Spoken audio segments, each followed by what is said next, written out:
I played the elevator game, and I never should have. A story by Melodic Station. I had heard the stories about the elevator game. It supposedly takes you to another world as long as you follow the specific rules laid out.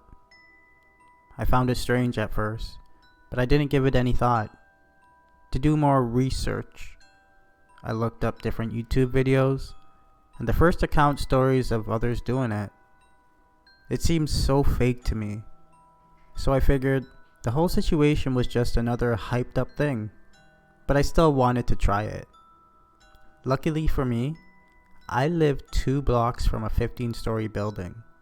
I set my watch for 2:30 a.m. so I can get to the building just before 3 a.m. Something supernatural like this should be done around the most supernaturally active hour to give more fulfillment to the whole thing. I got a few hours of sleep, got up again at 2 a.m., and I had everything I needed.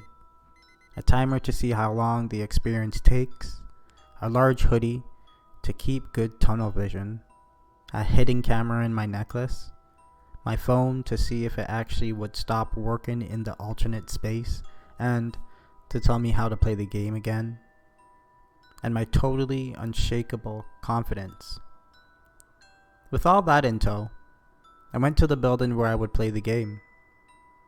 Once in front of the building, I pulled up a screenshot I took of the introduction to the game. The elevator game. How to get to another world. This is a game from Korea. By performing this ritual, you were supposed to get to a different world. According to the people who have successfully completed the game, it looks the same as the town or building that you're from, but all the lights are off, and you can only see a red cross in the distance. There are no other living things there except yourself. Some say electronics like cell phones and cameras don't work, while some say they do. The building has 3 elevators, and I picked the center one. I check my phone and it's 3 a.m. exactly. Let the game begin. You must be in a 10+ story building and in the elevator alone. Done. I doubt anyone would be awake at this time. I scroll again and I look at how to progress. Get in the elevator on the 1st floor. Press the button for the 4th floor, but don't get out when you arrive. Once on the 4th floor, press the button for the 6th floor. Once on the 6th floor, press the button for the 2nd floor. Once on the 2nd floor, press the button for the 10th floor. Once on the 10th floor, press the button for the 5th floor.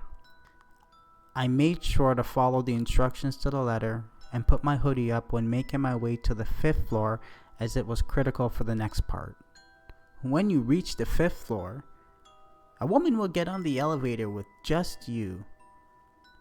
The woman is not human. Do not look at or speak to her. If you do, she will take you away. And just as it said, when I got to the 5th floor, someone got on. By the weight of the steps, it was definitely a woman.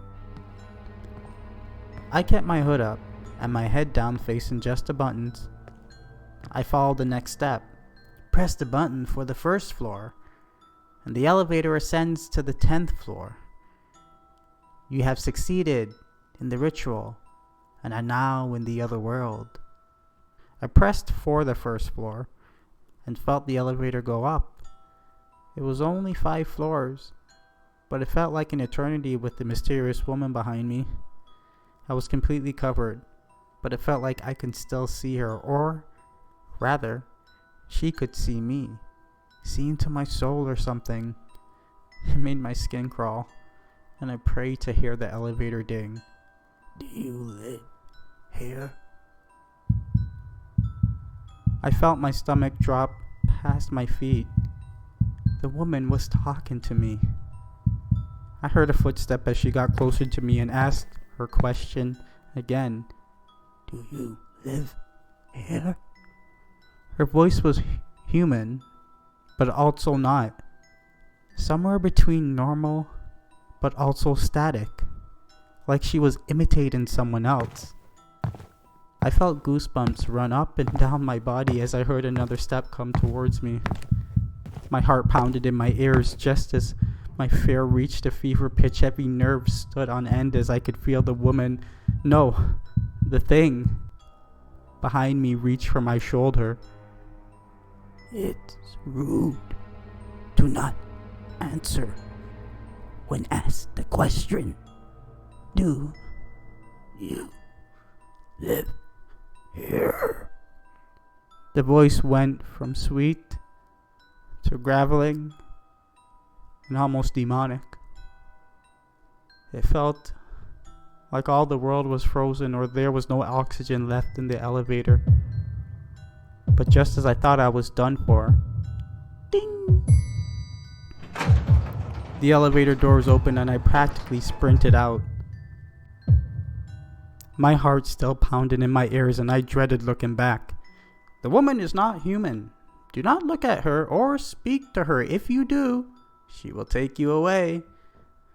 That warning echoed in my mind and I didn't dare look back. My panic slowly began to subside as I took in my surroundings.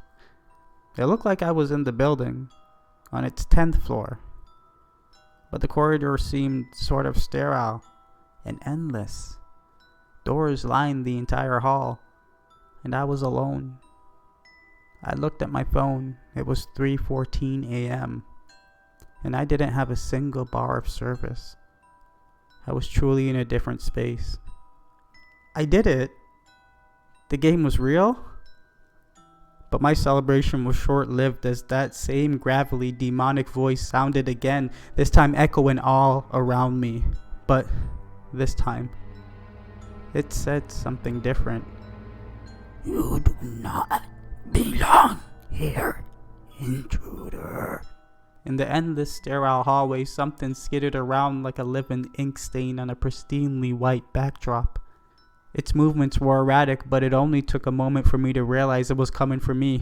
I ran back to the elevator, but this time instead of 3, there were 5 elevators, and I didn't know which one I came out of. Since I started this game in the center elevator, I figured it was the center elevator I could return to reality with. I pressed and jammed at the button, looking over my shoulder to see that thing getting closer with each second. I threw myself in the elevator as soon as it came, and I desperately pressed the door close button, praying to whatever god or deity would hear me. The creature was mere inches from the door, and it closed just in time. I pulled out my phone quickly and went back to my screenshots, reading that I had to play the game in reverse to get back home. I pressed every button in reverse sequential order and prayed it would send me back to the first floor and back to reality. I saw the elevator numbers descend, and my heart practically leaped with joy as I neared the first floor. As soon as the doors opened, I threw myself out, only to see I was back in the sterile hallway. I couldn't understand why.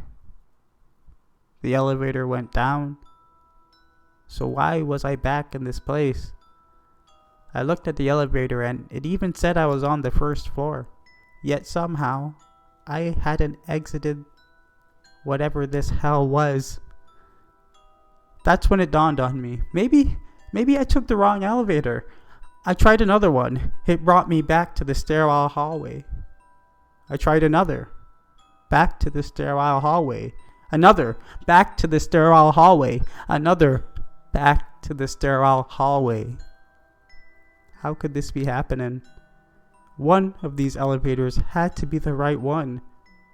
Gritted my teeth. I jumped into a random elevator. Damn the game at this point. I just want to go home. I pressed the floor buttons in reverse again, but this time when the doors opened, the creature was there. It was horrid. A woman with black hair covering her face, ghastly, pale skin, and a bloodied white dress. She let out a sickening crackle as she stared into my pinpricked eyes. You are trapped here. You will never leave this place again. Those were the last words I heard before a scream from either myself or that creature came out. And then the world was swallowed in black. And now for today's news. A young woman was found in the elevator of the Aurora complex. She was in a state of delirium and seemed to have tried to take her own life. Local officers had to restrain her before medical officials could properly sedate her. She's currently en route to the Bellum Center for treatment and tests. Her family is also being contacted at this time. I was told the young woman had scrawled a message in her own blood in the elevator. It said, "Never play the elevator game." I wonder what that can mean.